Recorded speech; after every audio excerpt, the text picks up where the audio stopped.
Hi, I'm Tim Koviak, licensed loan officer. I help first-time homebuyers build equity and wealth through home ownership. Today, we're going to talk about how to read a loan estimate and a closing disclosure.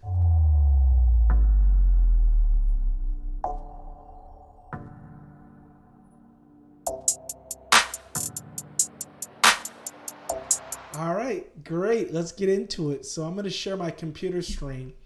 And hopefully you can see this. I'm going to zoom in a little bit here. There we go. Nice and big.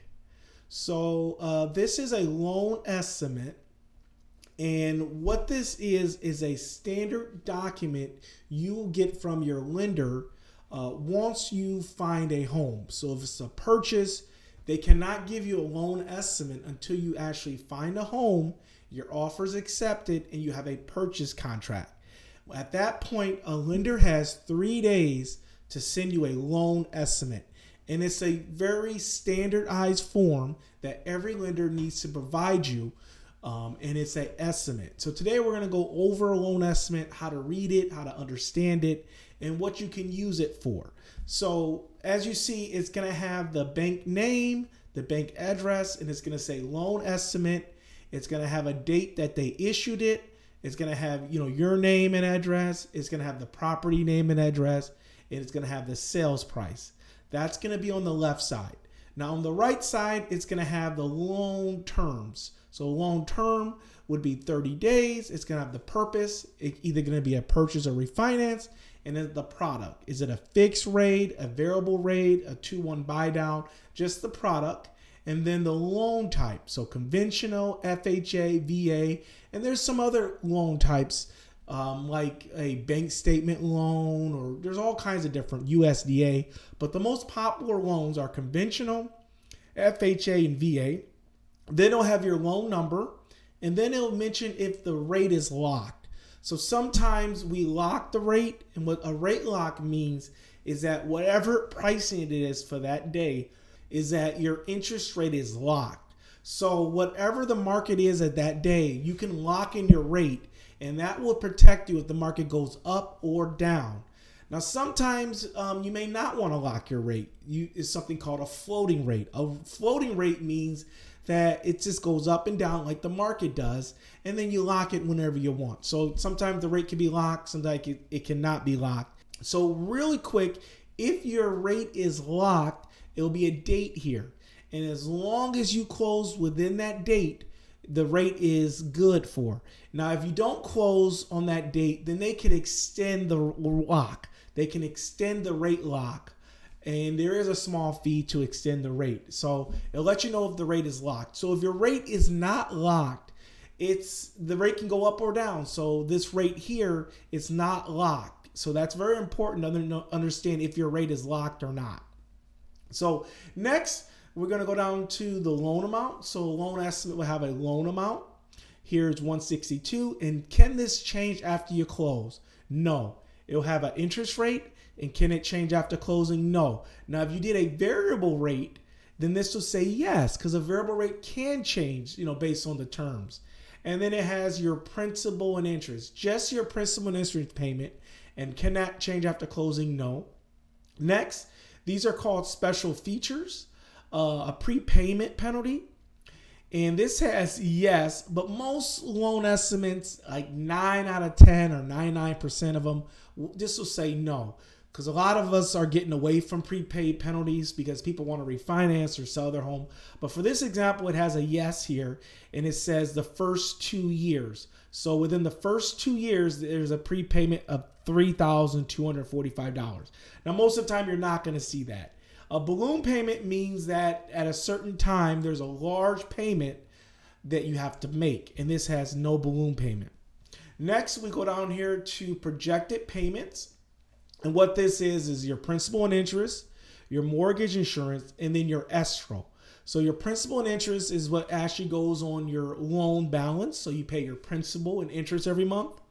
Mortgage insurance is something you pay if you don't put 20% down on a purchase. You have some mortgage insurance. And then your escrow is your homeowner's insurance and your taxes.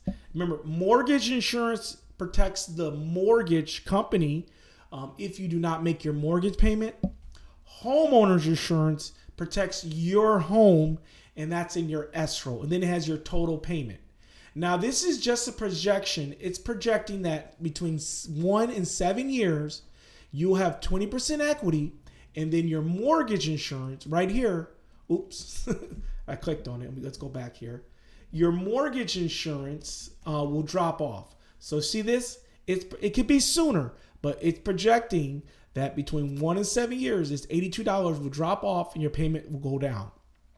Next, you go down here, it has your total payments.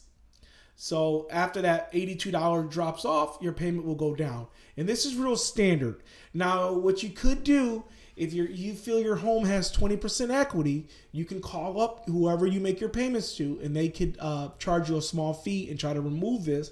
But generally speaking, they do collect mortgage insurance for at least 2 years. Or you can always refinance anytime and remove it. But it's good to contact them first to see if they can remove it without you having to refinance, because there are some closing costs of refinancing.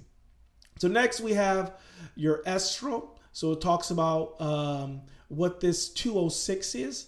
This 206 is the same 206 here and here.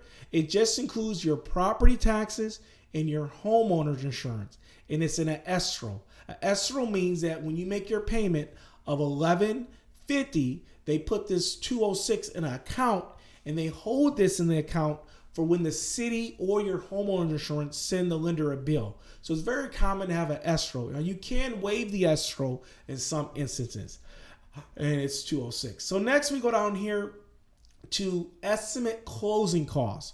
So this right here is your closing cost, and it says, and it breaks it down over here. So $556.72 is loan cost, and $238.82 is other costs. So what this means is that your real closing cost is $5,672. That's your cost. And then this other $23.82 is really not a cost. That is escrow. That is your escrow. But some people just look at $8,000 and say the lender's charging me $8,000 in closing costs. Nope. Your closing cost is $5,672. And then your escrow, and they just put it all together, and it does say see page 2, and we're gonna go to page 2 and I'll break that down. And I'll estimate cash to close. This is the amount of money you would have to bring to the title company in a cashier check to close your loan. So estimate cash to close. What would it take for you to close this loan? $16,000. Now, most loan estimates will have to borrower or from borrower. But this is an example, and it doesn't have that. Because sometimes if you're refinancing, you would get $16,000 if you're doing a cash out. But this one says estimate cash to close, and it basically you have to bring $16,000 to close on this. So now let's go to page 2, and we'll talk about page 2. So this is page 2 of a loan estimate, and it's going to be the same with any lender. And some important things to note, that section A is what the lender is making. So section A is the lender charge. People don't know that. So the lender is charging them. It's kind of hard to read with these things here. Okay, let's see if we can click off of it here. There we go. We'll click off of it. So the lender is charging them 0.25 points. Now, what points are is you have a rate you qualify for, and then you can say, hey, I want to pay $400 and get a little bit lower rate. So it has a points here of $405, application fee, and underwriting fee. So altogether, $1,800. So the lender is making $1,800. Section A is what the lender can control. Now, Section B, these are called third-party costs. Third-party costs means this goes to the appraisal company. This goes to the title company to determine if you're in a flood zone. Tax, that can go to your county or city. The appraisal fee, that goes to the appraisal company. And these are services you cannot shop for. So you cannot shop for appraisal. So you cannot pick your own appraisal. The lender can't pick it. You can't pick it. It's sent out to multiple appraisers. And then the appraisal company that actually wants the order accepts the order. You can't shop for your credit report. You can't determine if your home's in a flood zone. You can't, shop for taxes. Now you can shop for stuff here. These are services you can shop for. You can shop for your title company, even though some of these are Title II. But you can pick your own title company, and you can pick whoever you want to do the survey. But most of all this will be handled by the title company. So the title company is going to get $3,000 and a little bit more because some of this is Title II. Next is Section E. Section E is government and other fees. This just goes to your city and taxes and recording. And then let's talk about Section F and G. Section F and G are your escrow, so your taxes and your insurance. Now, let me see if I can zoom in on this real quick for you here. Nope, not letting me zoom in. But it's hard to read, but this is just your taxes and insurance. And lenders will collect a little bit of money in that account. So when your taxes are due, when your homeowner insurance is due, they'll pay it. And then there's like some other costs, and that's title owner's policy. Title owner policy just means let's say you buy a home and then some lien pops up where the previous owners bought windows and never paid them. That will be a lien. And this would cover you where you don't have to pay that because you have title insurance. And then you don't have to have title insurance. It's optional. But most lenders do it just to protect you and make sure you own that title free and clear. So if you go all the way down to Section J, it adds everything up. So everything comes up to $8,054. And that should be the similar number or same number on page 1 where it says estimate closing costs. And then over here, it just kind of breaks it down. Your total cost, your down payment, your deposit, if you put an earnest money deposit, and then it comes all the way down to $1,654. So that's page 2 of a loan estimate. So now let's talk about the page 3.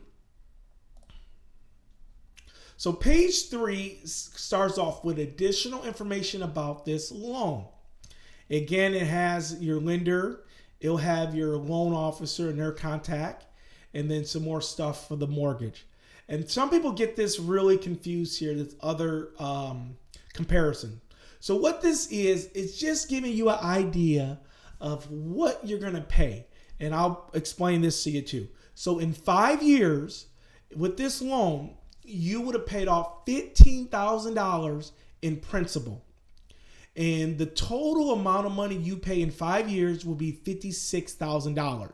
And this number includes interest, your homeowner's insurance, your taxes, everything. So everything combined would be $56,000, $582. But how much goes towards paying off the actual loan? Because the actual loan, in 5 years, you only paid $15,000. And I can explain that to you real quick here. Let me just pull up my amortization schedule. So this is an amortization schedule here. Let me see if I can zoom in on this for you real quick here. So an amortization schedule, hopefully you can read this. Let me see if I can zoom in more. There we go. I think you can see it now. All right. So as you can see here, the loan amount is $162, 360 months, which is 30-year fixed, and here's the rate here. So you see that? Now, as you looked at, the principal and interest is $761, and I think it's the same one here. Let's just go back here. Look at page 1 here. Yep, $761 principal and interest, but the total payment is $1,000, as you see, $1,050. So out of $1,050, $200.38 goes towards your principal and $500 in interest. So the way loans work, you start off paying more interest than principal. But as you make your payment, let's just keep going down here. See, as you make your payment in month 266, if you want to keep this loan that long, you'll be paying $522 in principal and $239 in interest. So it starts off where you pay more interest, and then later in the loan, it's the opposite. So that's how loans work, and that's why in the first 5 years you didn't pay very much principal, and that's just the way loans work, because they know that people don't usually keep loans more than 3 to 5 years. What happens is people refinance their mortgage, or they sell their home when they have more kids and things like that. And then this right here is annual percentage, APR. Now, some people get APR and the rate confused. The interest rate calculate your payment. So see, this is the interest rate, 3.875. But remember, there's some closing costs. There was some taxes and insurance, everything like that. So your APR is your closing costs. How much do you pay, with your closing costs? Your annual percentage yield. The annual percentage yield, the total cost of financing, is actually 4.2, because you're not just paying principal, you're paying interest too. So with interest, your true rate, if you wanted to call it, would be a 4.2. So the APR is always higher than your interest rate, because your APR takes into account the closing costs. Remember I told you here on page 2, the lender has a little bit of closing costs here and costs here and some costs here. That's actually factored into your APR. Now, you want the APR to be as close to the rate as possible. So if the rate is 3.8 and the APR is 4.2, that makes sense. But if the APR is like 6%, then that means you're paying too much finance charges. And that's for any loan. You always want to look at your APR, and you want your APR to be kind of close. And this is total interest percentage tip. So that means when you make your payment, 31% is going towards principal and 69% is going towards the other stuff. And then here it just tells you assumptions. It means that assumption means you're able to give the mortgage to someone else and they can keep the terms. Some loans let you do it, some don't. This talks about how you're required to have homeowner insurance, talks about the late payment. This is important too, servicing, to transfer your loan. So that means is after you're done, someone else you're going to make your payments to. Your mortgage is going to be sold. And the first one means they're going to keep your mortgage. So most lenders sell your mortgage. So what happens, you refinance with, let's say, X bank, and then in 30 days before you make your first payment, Loan Care or Freedom Mortgage will say, hey, we're taking over your mortgage, make your payment to us. And then you sign there. So that's how you read a loan estimate. And stay tuned to the next video. I'm going to break down the closing disclosure, which is very similar to the loan estimate. I'll see you again. Thanks.